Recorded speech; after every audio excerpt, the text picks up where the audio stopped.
The Radio Memories Network is brought to you in part by Liberated Syndication, podcast publishing made easy, libsyn.com. That's libsyn.com. Welcome to the Old Time Radio Network Detective Stories, continuing America's love affair with private eyes. We now go back to the early days of radio and our imaginations with our feature presentation. Now for this week's episode of Bulldog Drummond.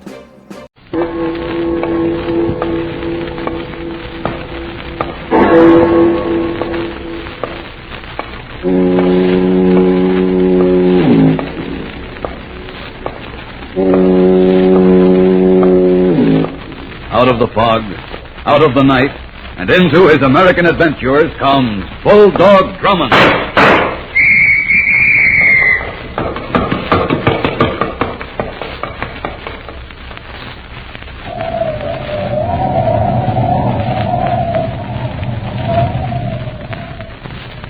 The ghost town, a stark and desolate corpse, lies bathed in a shroud of pearl-gray moonlight.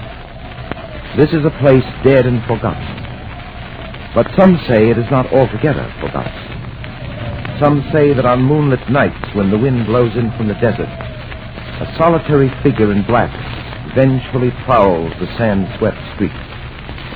In his hand there is a heavy rope tied into a noose, and at his side there walks a wolf dog. Some say that on such nights, if you stand on this hill overlooking the town, you can see the man in black stalk the streets. And they say if you keep your ear to the wind, you can hear his animal howl a hymn of death.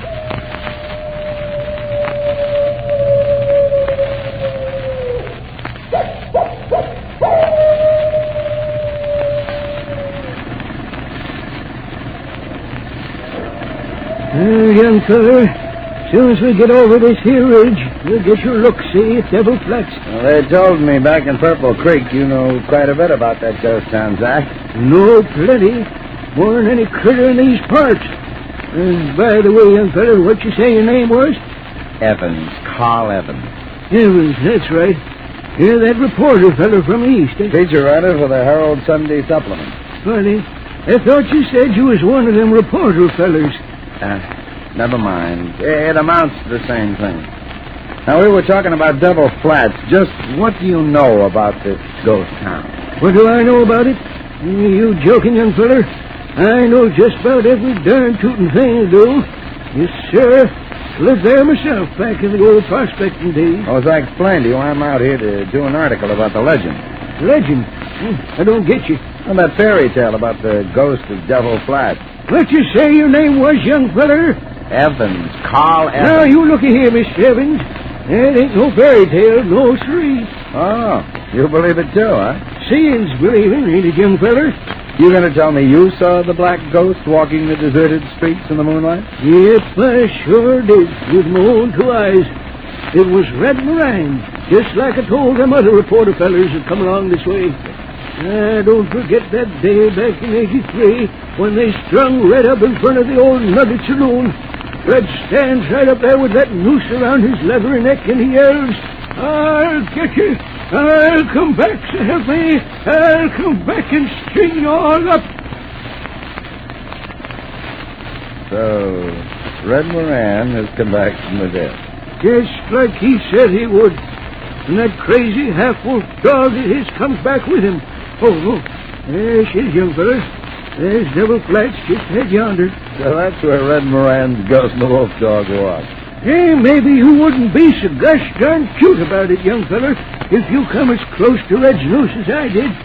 Yes, sirree, about 6 months ago, I come out here to Devil Flats to mosey around. I was a-standing near the old Nugget Saloon. It was a night just like this one. Moon was full and the wind was blowing in from the desert. What happened? Well, like I say, I'm standing by the Nugget when I hear this here funny howling sound, like a wolf was. I turn around and then I see Red Moran and that dog of his coming up the street. I start to run, young feller, and all the time Red and the dog is gaining and gaining, and Red is throwing that noose out at me like a rattler's tongue. I get to my car just in time, and scoot out of Devil Flats as fast as a Texas Jack. Close call. Yeah, made my blood freeze, that's what it did. Well, sure, here we are. Oh, come on. I want you to show me around. Oh, not me, young feller. I ain't getting out of this car. All right, then. You wait here while I... What the... There it is. Red's door. Come on, get in. We're going back. Oh, don't be a fool. That's only a coyote. Yeah, you get in this car pronto, young feller, or I'm going back without you. Yes, sir, that's no coyote. That's Red's dog. He's coming for us with that noose of his. Now, wait a minute, Zach. Are you getting in? I'm telling you for the last time, are you getting in? After I see what a ghost hangman looks like. All right, young feller. It's your own funeral. I warned you. Like I say, it's your own funeral. Yes, sir. Come back for me in the morning. I'll be waiting.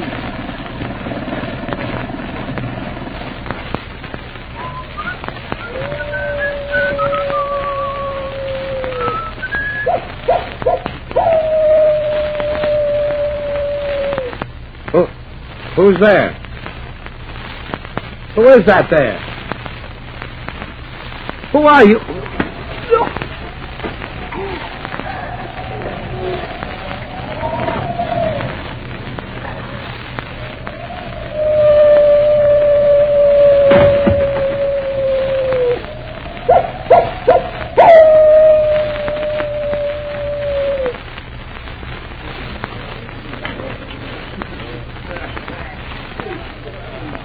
Pardon me.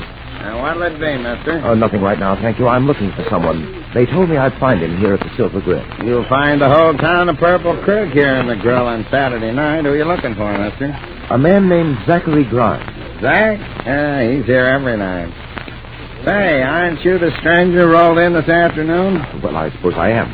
You're that detective guy they told me about down at the hotel. Now, what was that name again? Drummond. Yes, that's right, Captain Drummond. Well, welcome to Purple Creek. I'm Sam Wilson. I run the grill. Mr. Wilson, I'm anxious to have a chat with this Grimes. Oh, it's about that city newspaper man disappearing? That's what you want to talk to Zach about, isn't it? Yes, that's what it is. So, if you'll be kind enough to point out Mr. Grimes to me. Sure. He's in the back there at the last table over there in the corner. Thank you. But you ain't going to get much talking out of Zach. Not in the condition he's in. Well, the table in the corner. Thank you very much, Mr. Wilson. Well, is Grimes here, sir? Yes, Denny, it's that table in the rear. Good. Now we can begin to swing into action. Mr. Grimes? Huh? What? My name is Drummond. Fighting Zach Grimes, they used to call me. Sit down, James. Grimes, I want to talk to you. Talk? About Carl Evans. Evans. He was a nice young fella, but he wouldn't listen to old Zach, so Red Moran got him. The same ridiculous story, Captain Drummond. Grimes, I promised Carl Evans' wife I'd do everything possible to find out what happened to her husband. That's why I've come to you first. I'll tell you what happened to that young fella. Red Moran got him. That's what happened. Red Moran got him out at Devil Flats. You were the last one to see Carl Evans before he disappeared. I warned him, but that young fellow wouldn't listen. Yes, we read the report of your version of the affair. When you returned to Devil Flats the next morning, Evans was gone. There wasn't a trace of him. Grimes, I understand you run sightseers out to Devil Flats. So, just as soon as we get you feeling a bit better, you're taking Denny and me out there to find out just what happened to Carl Evans. And I sincerely hope that your ghostly friend is on hand. I'm rather looking forward to meeting Red Moran. Come on, Denny, let's get him out of here.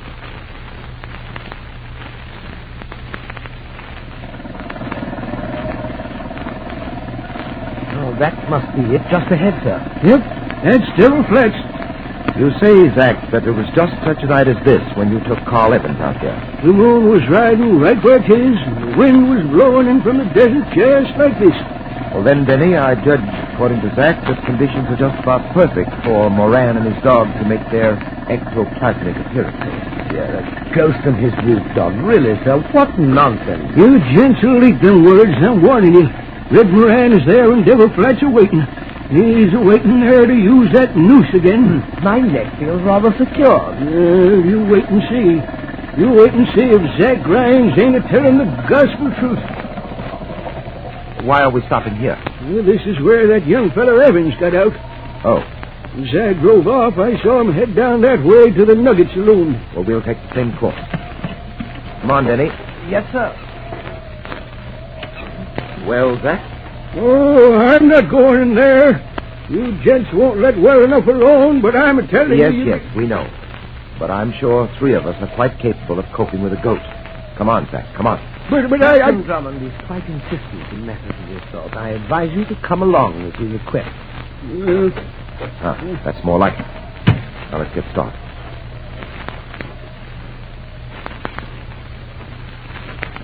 The Nugget Saloon is down this street? Yes, sirree. The Nugget's at the corner there. The sign's hanging out front. That's the sign they strung Red Moran from. It was back in 83. Moran jumped the claim. That's what they strung him up for.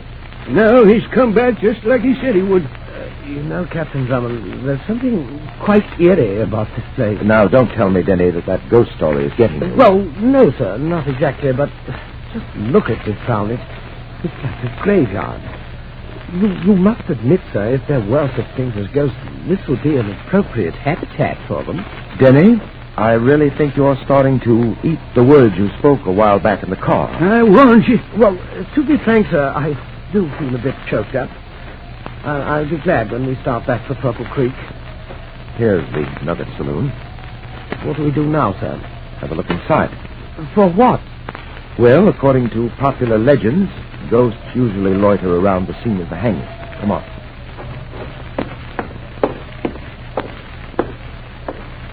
Open the door, Denny. Yes, sir. Now inside. Oh, nothing in here, sir. Thank goodness. Denny. What is it, sir? Look over there. That. What? A body hanging from the rafter. Come on. Your flash? Oh, Captain Drummond, his face. Look. Yes, Denny. It's Carl Evans. Zach, come here. I want you. Zach. He's not here, sir. Come on. He's disappeared. But where to? Look down the street the way we came, Denny. There's your answer. His car's gone, too. It's Captain Drummond. That howl, it's the wolf dog. Moran's dog. We're trapped here, sir. We're trapped.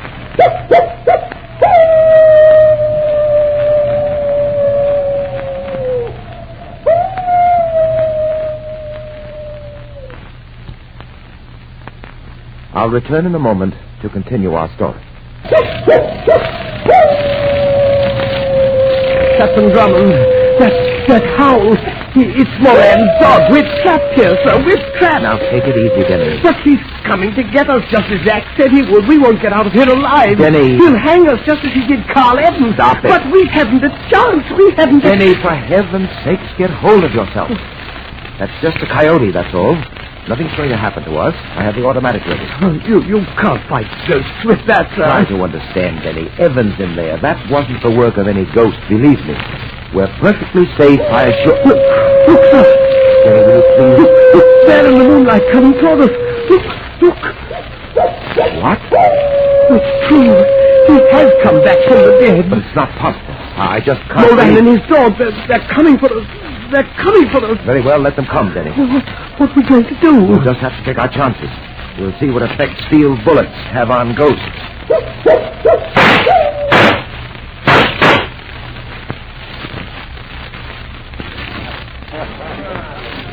Why, Captain Drummond. Good morning, Mr. Wilson. Where in the Sam Hill did you come from? A couple of the boys went out to Devil Flats last night to look for you after Zach came back without you. Yes, well, last night, Denny and I came face to face with the ghosts of Devil Flats. What? Or rather, what was supposed to be the ghosts of Red Moran and his dog. I don't get you. Red got away, but I got his dog. Hey, what are you talking about anyway? The dog is quite dead this time. I still don't follow you. It wasn't a ghost dog at all. It was a real live canine. At least up to the point where 2 bullets from my gun entered its body. The driver who picked us up last night was kind enough to go back to Devil Flats so we could take the dog to the sheriff's office. Along with Carl Evans. Evans? You found him? Yes. hanging from a rafter in the saloon at Devil Flats. And as I proved to Denny, Evans' death was not the work of a ghost, but that of a living, breathing murderer.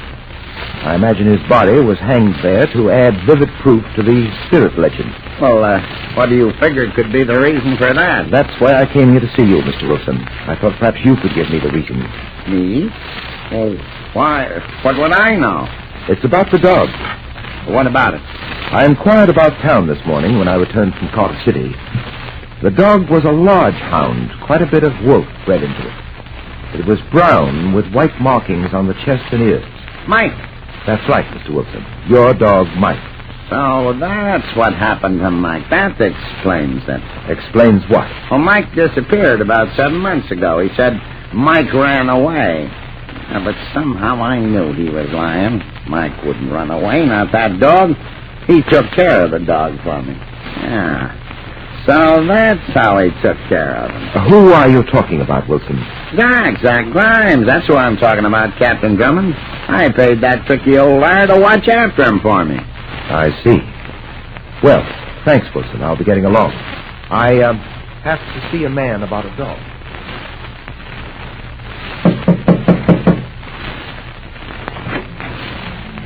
Yeah? What did... Good morning, Zach. Captain Drummond. He looks as though he's seen a ghost, doesn't he, sir? 2, to be exact. You're alive. No thanks to you. Red Moran didn't get you. You can stop the act. We're on to you. Come on in, Denny. Well, what do you want? We're going to have a little talk about several things, Zach. First, there's the matter of Mr. Wilson's dog, Mike. Why did you steal the animal? Steal it? What you talking about? The gosh darn four-legged critter ups and hightails it one night, just like I told Sam Wilson. You're rather adept at storytelling, aren't you, Zach? So help me, that's just what the varmint did. Captain Drummond is anxious to hear your version of Carl Evans' murder. Yes, after you skipped out on us last night, we found Evans' body hanging from a rafter in the Nugget Saloon. Hanging? As if he didn't know, sir. It was Red Moran who done it. That red is an ornery cast just aching to get... Just a minute. Let go of my arm. What is it, sir? This watch on Zach's wrist interests me, Denny, very much. Let go. Just as soon as I unstrap this watch. There we are. That timepiece is mine. Give it to me. What about the watch, sir? Here, Denny. Look at the inscription on the back of it. From Anne, with love, 1941. Anne, sir. That's Mrs. Evans' name. Yes, and this is Carl Evans' watch. What? I didn't know that there timepiece belonged to that young Evans feller. It's a gospel truth, I didn't. I just thought the dirty critter was being nice to old Zach Grimes, that's all. Who are you talking about, Zach? Well, the dirty critter who gave me this timepiece. I just thought he was being nice. Who gave it to you? Come on, tell me. Sure, I'll tell. It was that... Down, Denny, the window.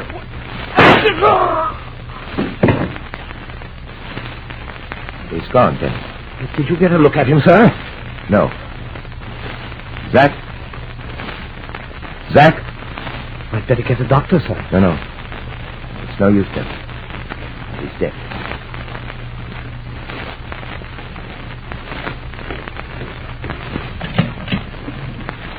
All right, Denny, let's go. Devil Flats. Hello, Drummond. What are you doing in this car? I was sitting in the back seat here waiting for you. Where's Denny? Got called away sudden-like. Come on, get in. Said the spider to the fly. Says this to you. The barrel's loaded. Get in, fast. Start it up now and get moving. Any particular direction? Straight ahead and out of town. Do you mind telling me what this is all about? Sure, I'll tell you. You're taking the first train tomorrow morning out of Purple Creek. Oh? We don't like any big city detectives snooping around. We can handle our own business in this here town. Business like Zach's murder this afternoon? Yeah, like that. I see.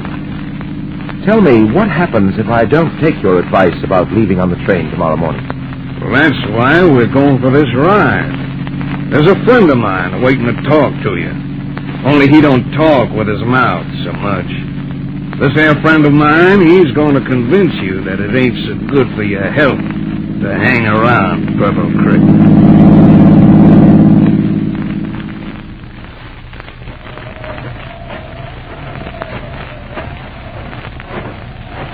Captain Drummond, you're in no condition to come out here. The doctor told you to rest. No, I'm all right, Denny. Besides, if I don't find what I want tonight out here at Devil Flats, I may never have another chance. Those two hoodlums convinced me they meant business. You still haven't told me what we're to do out here. So I haven't. And you haven't told me what we're looking for, if anything. Oh, we're looking for something, Denny, quite definitely. And here's the spot where we look. This place? Yes, we're going down this mine shaft. Come on. Switch on your flash. It's pitch black in there. Keep the light beam up ahead of us away. Yes, sir. Captain Drummond. Yes? What in heaven's name do you expect to find in an abandoned ghost town mine shaft? Possibly gold. What? Gold, Denny. Devil Flats was once a boom town in the old days. This mine probably made a small town Midas out of its owner. Yes, and that owner is probably as dead as Midas is, and the mine as worthless as it looks. Really, sir, this is such a waste. Denny, flash the beam over there to our right. What is it, sir? Just a moment. Here, look at it. A lamp. You'll notice it's battery operated, modern. I believe the latest in mine lanterns. But how did a modern lamp get down here in this deserted shaft? Sir, perhaps you were right. Gold. Perhaps. Remember, I told you the ghost hoax may have been a means to keep prying eyes away from Devil Flats. Yes, I remember. Well, Denny, if you wanted to operate a gold mine in secret, what would you do? That's it, sir. There must be gold in this mine. That's the reason for it all. Carl Evans couldn't be frightened away from this ghost town, so he was killed. And Zach was murdered because he might have led me Because he might have led you to me. Oh, sir. That's right, Drummond, to me. Well, Wilson. You had everything right. Even that part about the gold. You'll pardon me, Wilson, if I don't appear surprised to see you here. As a matter of fact, I rather counted on it. Oh, yes? Yes. You were the only one who knew I was on my way to talk to Zach about Evans' murder. You had him killed before he could reveal to me that you'd given him Evans' watch. I thought planting that watch was a good idea. You, seem to be filled with good ideas, Wilson. You mean this gun? That's what I mean. You should have taken my boy's advice, Drummond, about getting out of town. I, don't suppose I'll have another chance. You kidding? No, I suppose I won't. That gun, that's your latest idea, huh? No, I got a better one than this gun. You see, I expected you tonight, too, Drummond. It's all ready and waiting for you. We're through working this shaft. I'm closing it out tonight with a dynamite job. I just set it to go off in a few minutes. You two are going to be in here to enjoy it. Like that idea? Rather spectacular, isn't it? I do things in a big way. Turn around, both of you. I gotta make sure you stay to see the fireworks. Well, we just as soon forego that display, Wilson. You did it, sir. Good work. Come on, Denny. Hurry. We've got to get out of here fast. But, sir, Wilson back there. There's no time for him. If we're going to get out of here alive to tend to the other members of the gang, we've got to run as fast as our feet can carry us.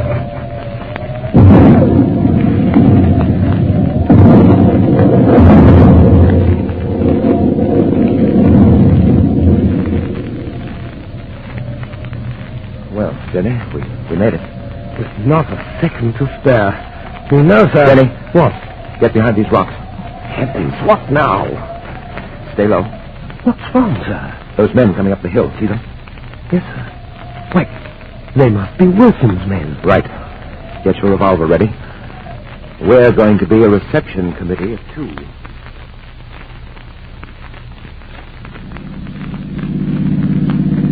Well, Denny, take your last look at Devil Flats. With extreme pleasure, sir. This place is haunted by too many ugly levelers. At any rate, we're alive to talk about it. Yes, but our escape from that mine shaft was just a little too close for comfort. Well, it's all over now. Wilson's dead, and we delivered his men to the sheriff. You know, I'll never quite forget their faces when we stepped out from behind the rocks to receive them. They went dead white. Was it any wonder? I suppose not. They thought they were looking at 2 new ghosts of Devil Flats.